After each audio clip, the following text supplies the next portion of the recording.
Bueno, Abraham, beste urte batez ere, Abraham Moranoko mendimartxa antolatu duzu hemen Olarrainen, aurtengo honetan parte hartzaile asko? Bai, bueno, ikuste duzu bezala giro dexente daukeu eta ambiente honekin.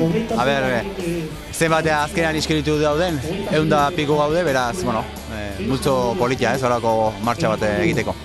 Bi bide egingo dituzue, bata luzea, bestea motza, nolakoak dira?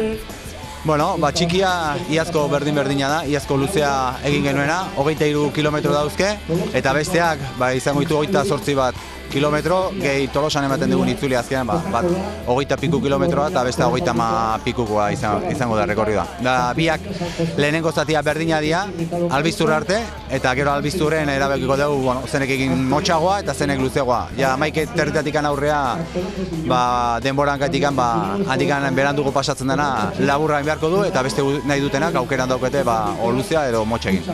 Gogortasunari dagokionez, edozeinaren eskura dagoen proba bada, la preparazio bat eskatzen du.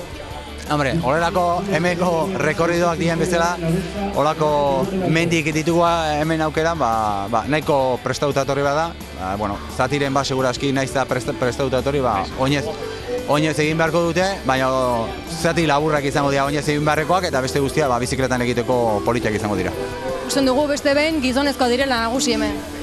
Bueno, bai, baina neskaren bat edo beste ikusi dut, beraz, animatu beste emakume guztiei onantza etortzea, ambiente politia egoten dela, gero 11etako politia izaten dela, bakoitzak bere historiketak eta kontatzen nola pasa duen, eta nolako rekorrida izan den pixka bat hitz egiteko ordua, ez?